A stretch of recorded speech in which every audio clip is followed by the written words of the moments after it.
Imagine-toi dans une synagogue, centenaire, le silence qui est juste troublé par les murmures, d'une prière en hébreu. Les bougies qui vacillent et tout autour de toi, l'histoire reprend vie. Aujourd'hui, on va parler du Djin, Judaïsmou, une journée où la Pologne, se tourne, vers son âme, pour renouer avec son passé juif. Pourquoi cette journée est-elle, si importante dans un pays marqué à la fois par la lumière de la culture juive et l'ombre de son effacement? Reste avec moi. On va explorer ensemble cette facette méconnue de l'identité polonaise. Vitam sur le double K. Ton rendez-vous quotidien pour comprendre et décrypter l'identité polonaise sous toutes ses facettes. Ici, on parle de valeurs, d'histoire, mais surtout d'âme. Je suis là pour t'emmener dans un voyage entre hier et aujourd'hui, pour que tu puisses, toi aussi, t'imprégner de ce qui fait l'essence de la Pologne. Cette journée du judaïsme a été instituée en 1997 par l'Église catholique polonaise. Tu vas me dire, c'est un paradoxe. Mais en fait, une journée dédiée au judaïsme, portée par une institution catholique dans un pays où la majorité des synagogues sont vides. Mais je pense que c'est justement là que réside toute la force de cette initiative. Le djinn judaïsmou, c'est un peu une main tendue. Un dialogue entre 2 cultures qui, pendant des siècles, ont cohabité sur ces terres.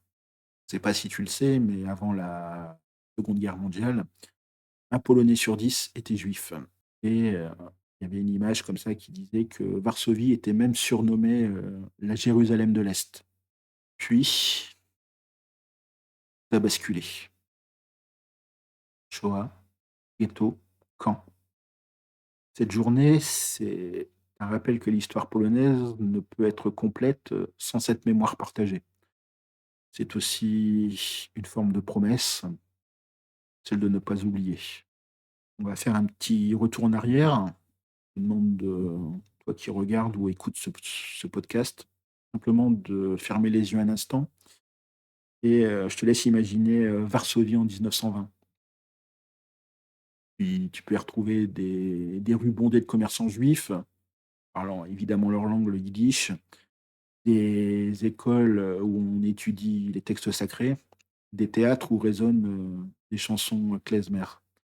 Cette richesse culturelle n'était pas seulement juive, elle était aussi polonaise.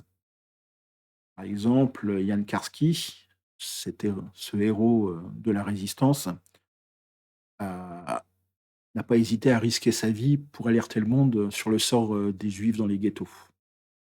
Et puis, on va pas oublier non plus cet acte, de courage, beaucoup moins connu en 1942, où des mères polonaises catholiques cachaient des enfants juifs sous leur manteau pour les faire sortir du ghetto de Varsovie.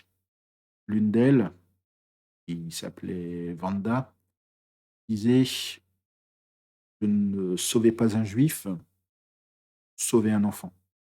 Aujourd'hui, le Djinn Judaïsmou se vit comme une journée de réflexion et de dialogue.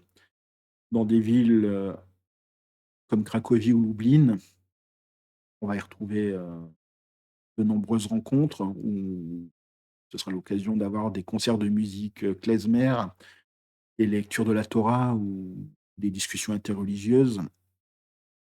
À Łódź, par exemple, il n'est pas rare de voir, des cérémonies où un rabbin et un prêtre, récitent ensemble certains psaumes. Je crois que par exemple, citer le psaume 133 qui dit, «Qu'il est doux de vivre ensemble comme des frères» et ce moment qui mélange un petit peu histoire, recueillement, ce n'est pas juste un cérémonial, c'est assez vivant. Les jeunes Polonais qui sont fiers, d'où ils viennent, de leurs origines, de leurs racines, participent de plus en plus à ces événements. Ils sont curieux de découvrir, ce pan, qui a longtemps été caché de leur histoire et où c'était un petit peu difficile, de mettre, tout ce qui avait été fait, dans leur propre pays. Et toi, je ne sais pas comment tu vas vivre cette journée, si tu souhaites participer à une de ces célébrations, donc n'hésite pas à me le dire en commentaire et où tu seras, si tu es en Pologne. Qu'est-ce qui est prévu, par la ville, ou les autorités locales?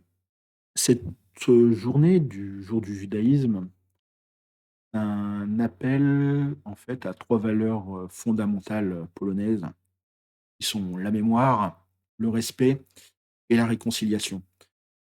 Ça nous rappelle aussi que l'identité polonaise est riche de ses différences.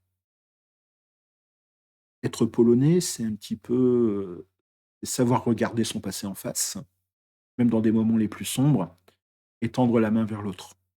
Quand j'étais à Varsovie et en échangeant avec, divers étudiants, il y avait un étudiant qui était passionné, par, l'histoire juive, de la ville, et il m'avait dit qu'en fait, pour eux, c'était pas un fardeau. En fait, c'était plus une forme d'héritage qu'ils souhaitaient comprendre pour construire un avenir meilleur.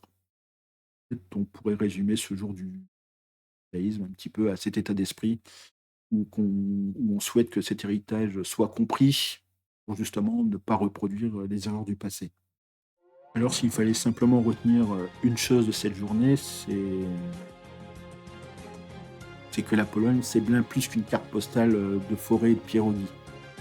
Un pays qui cherche, parfois certains diront de façon assez maladroite, à guérir ses plaies et à honorer ceux qui ont façonné son âme.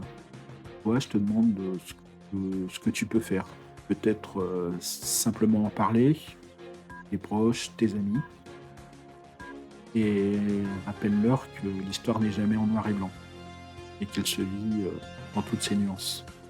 Demain, on évoquera un nouveau sujet sur l'identité polonaise et on va plonger dans une Pologne qui est souvent malheureusement méconnue, celle des victimes des totalitarismes sur les terres de Varmie et Mazovie.